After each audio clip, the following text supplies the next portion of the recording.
Baik, teman-teman sekalian, kita lanjutkan pembahasan kita di video part ketiga ini. Ya, tadi sudah kita singgung bahwa satu hal yang harus diputuskan atau yang harus menjadi tanggung jawab seorang chemical engineer dalam mendesain reaktor adalah reaktor yang mau kita desain ini apa bentuknya ya, atau jenis apa begitu. Maka di sini kita akan masuk ke jenis-jenis reaktor atau tipe-tipe reaktornya. Reaktor ini unit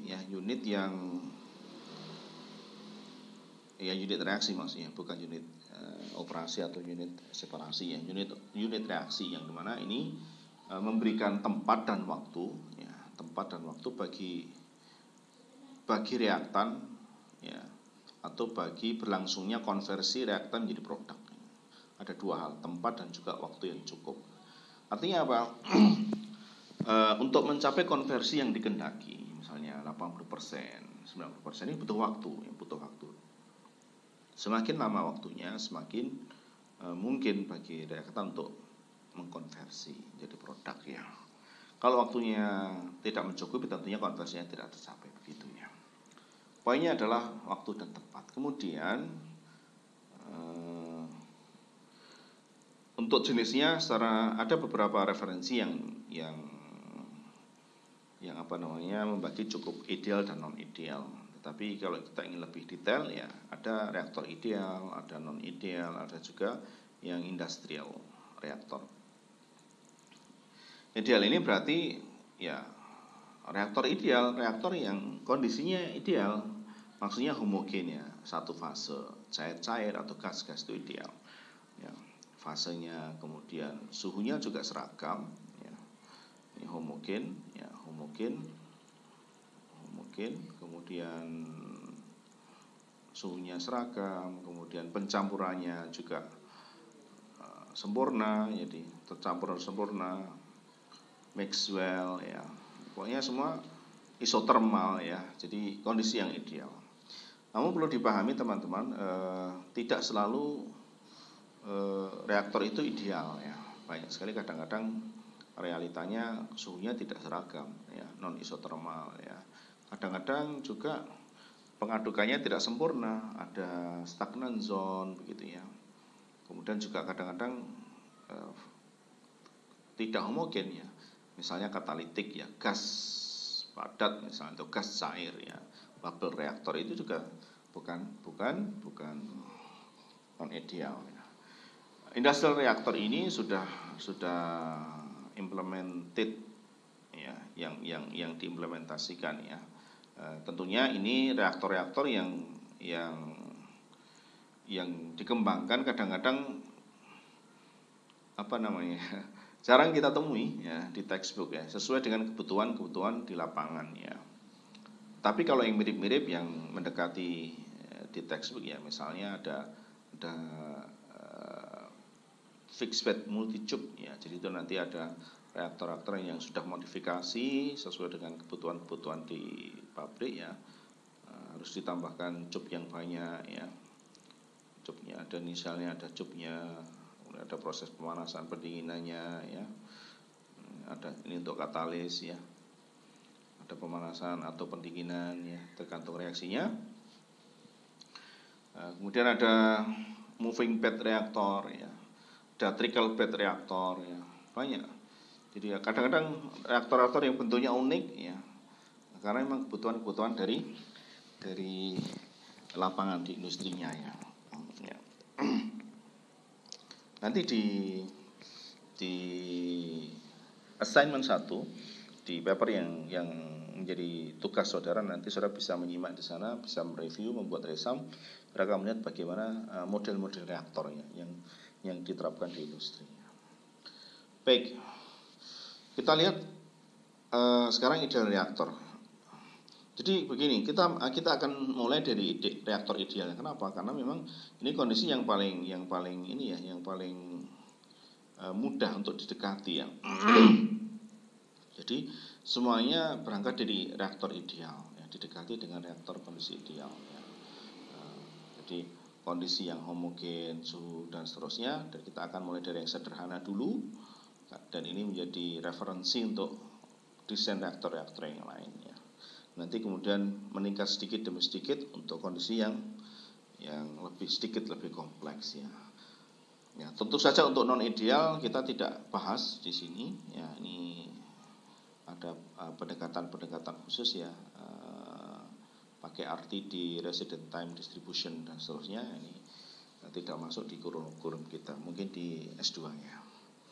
Baik, kemudian kita lihat, kita mulai dari reaktor ideal. Reaktor ideal tadi yang serba ideal, ini ada 3 bentuk ya, bukan 3 bentuk, 3 jenis yang umumnya.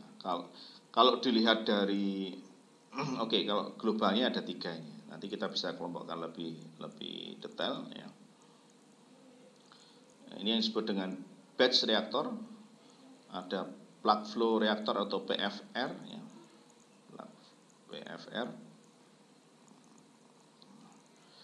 Ya, yang ketiga ada CSTR atau CSTR, yaitu continuous stir tank reactor atau reaktor alir tangki berpengadu, ya, RATP ya, reaktor alir tangki berpengadu. Ada 3 ini reaktor ideal itu bentuknya, ada batch reaktor, ada plug flow reaktor, ada CSTR.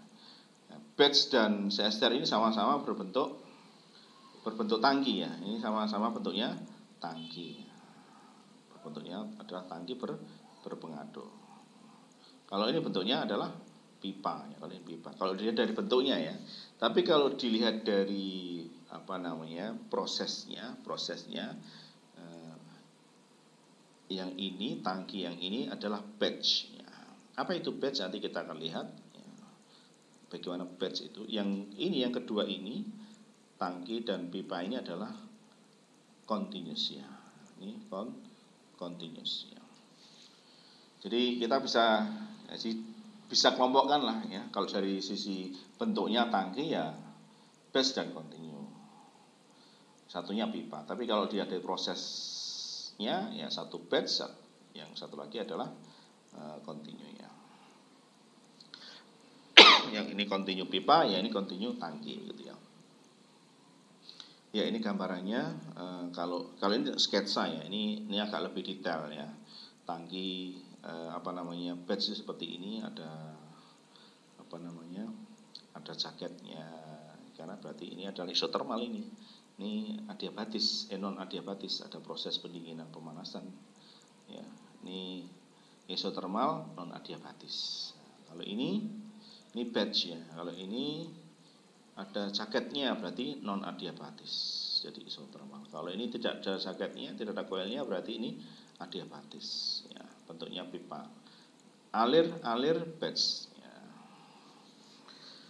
Baik, bagaimana batch itu, bagaimana alir itu, bagaimana batch, bagaimana continue ya. Ini adalah gambarnya teman-teman ya. Ini adalah reaktor batch ya. Batch itu adalah ada proses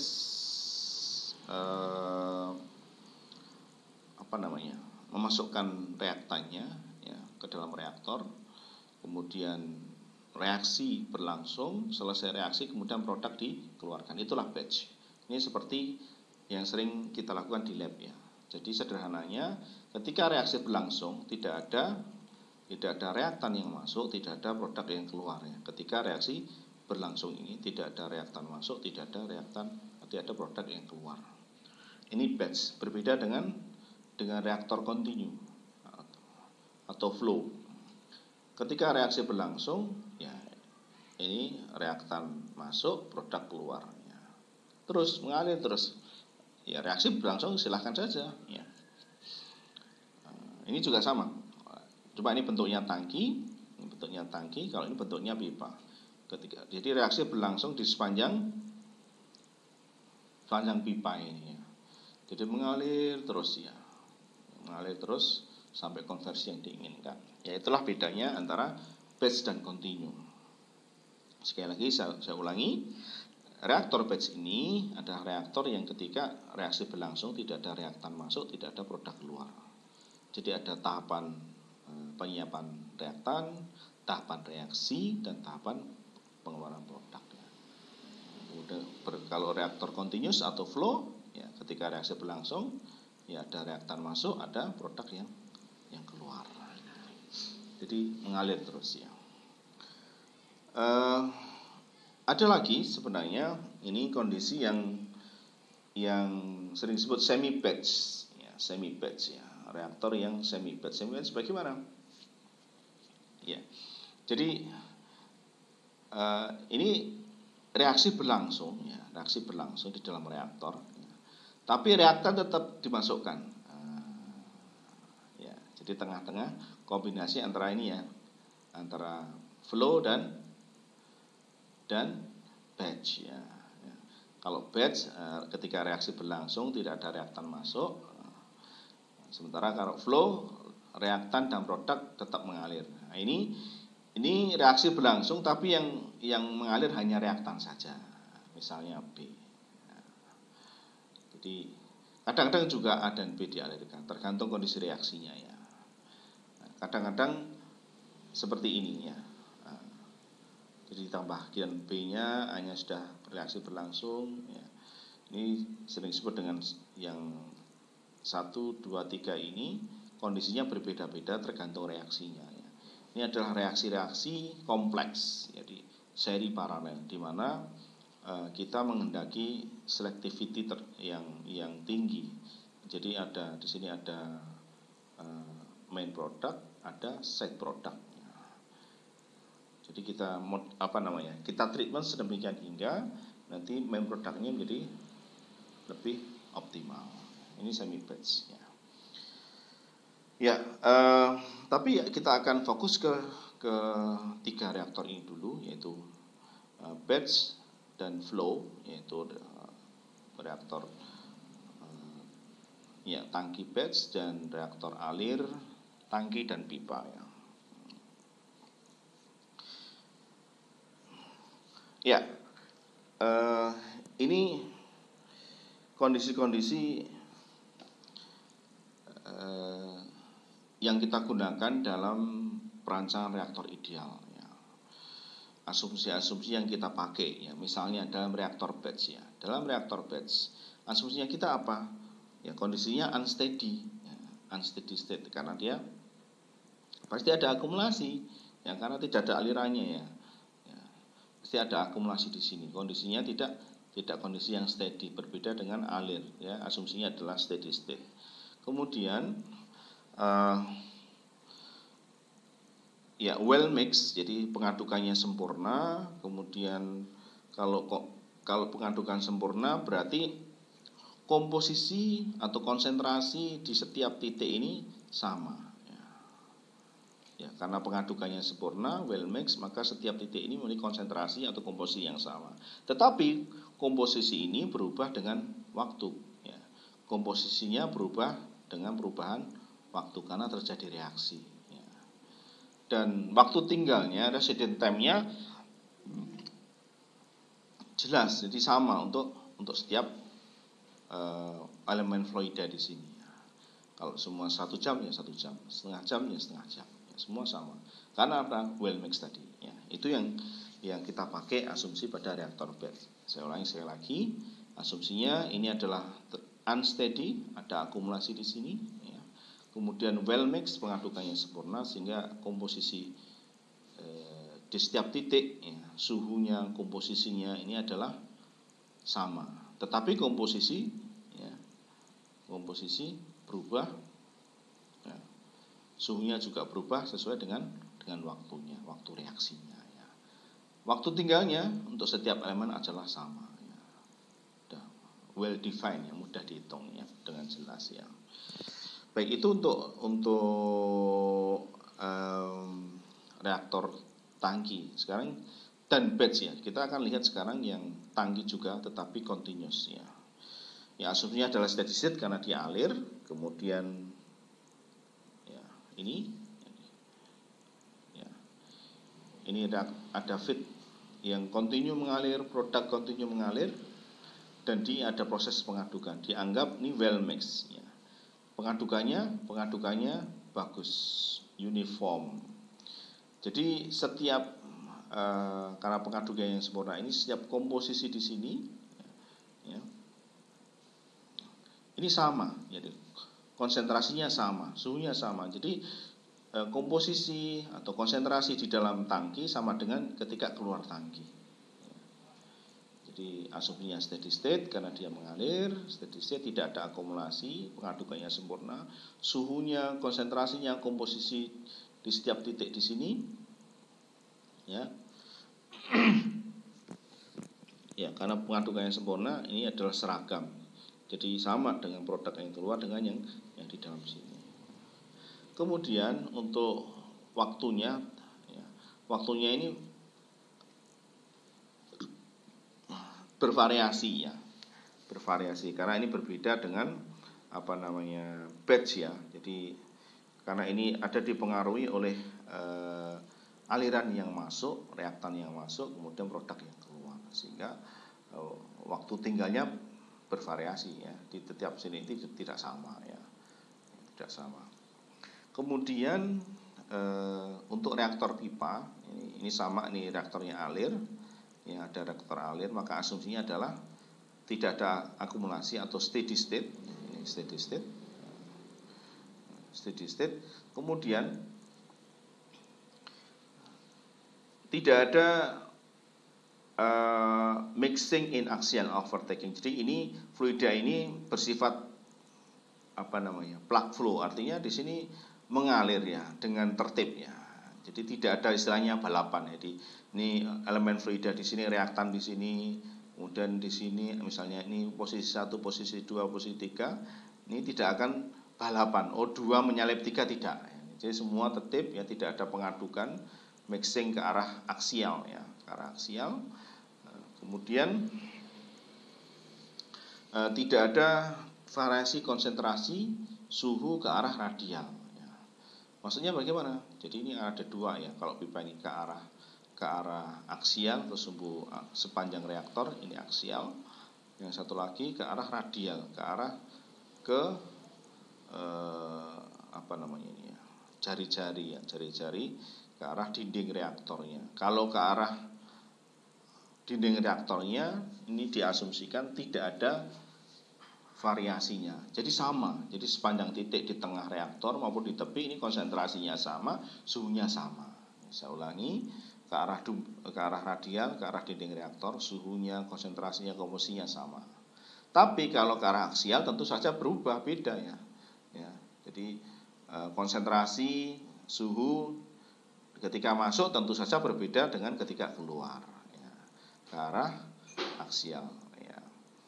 Kemudian resident time ya, jadi setiap elemen fluida ini mereka memiliki waktu tinggal yang sama. Jadi misalnya elemen 1 ini di sini sampai kemudian keluar lagi di sini selama 10 menit, maka nanti yang elemen lain 2 nanti keluar juga 10 menit. Semua elemen fluida ini memiliki waktu tinggal yang sama untuk reaktor pipa. Ini mirip reaktor batch tadi, waktu tinggalnya sama. Kalau ini beda ya, kalau dengan reaktor tangki alir. Tapi ini sama-sama steady state ya. Reaktor tangki alir dengan pipa alir ini sama-sama steady state ya. Bedanya adalah waktunya, resident time-nya. Kemudian konsentrasi komposisi kalau di tangki ini kan seragam ya, produknya itu sama ya, ketika keluar reaktor, dan kalau ini tidak. Jadi ini berubah terus sepanjang reaktor ya, ketinggian atau panjang reaktor berubah menurut waktu, seperti halnya batch. Jadi ini seperti kombinasi begitu ya.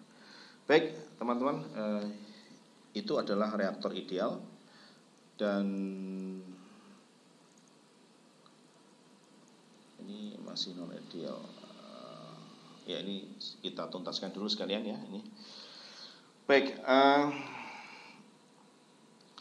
jadi reaktor ini, masing-masing reaktor ideal ini punya kelebihan, punya kekurangannya, dan penggunaannya masing-masing ada. Jadi batch ini biasanya untuk reaksi liquid-liquid, misalnya solid liquid ya. Kalau reaksinya gas-gas biasanya lebih sesuai ke reaktor pipa ya, meskipun cair-cair juga bisa ya. Cair-cair biasanya untuk reaksi yang cair-cair, meskipun cair gas juga bisa. Kelebihan reaktor batch ini adalah dia konversinya tinggi ya. konversinya tinggi. Kenapa bisa konversi tinggi? Karena waktunya bisa lama, waktu tinggalnya lama. Dia sesuai untuk skala kecil ya batch ini. Kalau dia skala besar, nanti biasanya operating dan desain cost-nya mahal ya. Ini saja kenapa bisa tinggi biaya operasinya, karena ada tahapan tadi loh, ada harus persiapan dulu ya, persiapan pre-treatment, kemudian ada tahapan reaksi, ada cleaning ya, ada 3 tahapan karena kan dia batch ya. Jadi ada tahapan-tahapan. Jadi cost-nya lebih tinggi. Kalau CSTR ini konversinya rendah, lebih rendah daripada batch ya. Kenapa? Ya karena waktu tinggalnya singkat ya, lebih pendek. Karena untuk mencapai konversi tinggi kan butuh waktu. Semakin lama waktu, maka semakin tinggi konversinya. Lah kenapa kok tidak dibuat waktunya lama aja? Apa tidak bisa? Bisa, alir itu bisa dibuat waktu tinggalnya lama, tapi ukuran reaktornya jadi besar ya. Karena kan dia ngalir terus ya. Nah, cuma keuntungannya ya dia biayanya lebih murah, capital cost-nya murah. Karena kalau lebih murah ya ini karena tidak ada tahapan-tahapan tadi pre-treatment, tidak ada biaya bersih-bersih, itu tidak ada ya, seperti halnya batch ya. Kemudian kalau reaktor pipa, nah ini yang jelas ini lebih kompleks desainnya ya, lebih kompleks, kemudian desainnya juga lebih tinggi biayanya ya, biaya cost-nya, operasinya, kemudian biaya desainnya. Tapi ini biasanya reaktor pipa ini sesuai untuk reaksi-reaksi yang sifatnya non adiabatis ya. Jadi perlu kontrol suhu yang baik ya. Jadi sangat non adiabatis, butuh kontrol suhu yang baik ya, untuk katalis yang sensitif, sangat sensitif terhadap suhu, reaksi-reaksi yang sangat eksos atau sangat endo ya. Ini biasanya lebih sesuai reaktor pipa ya. Nah, silakan teman-teman nanti dilihat di jurnal atau di textbook. Di jurnal itu saya kira sudah ada untuk dilengkapi ya, di contoh penerapannya. Batch ini untuk reaksi apa, di reaksi apa ya, di pembuatan pabrik apa, industri apa gitu ya. Di aplikasi ini silahkan ini dilengkapi sebagai tugasan dari saudara ya. Silahkan lihat di jurnal yang kita share di assignment 1 nanti. Baik, ini sebelum kita akhiri, kita tuntaskan sedikit untuk jenis-jenis reaktor. Yang reaktor non ideal ini kebalikannya tadi ya. Kalau ideal tadi kan serba seragam ya.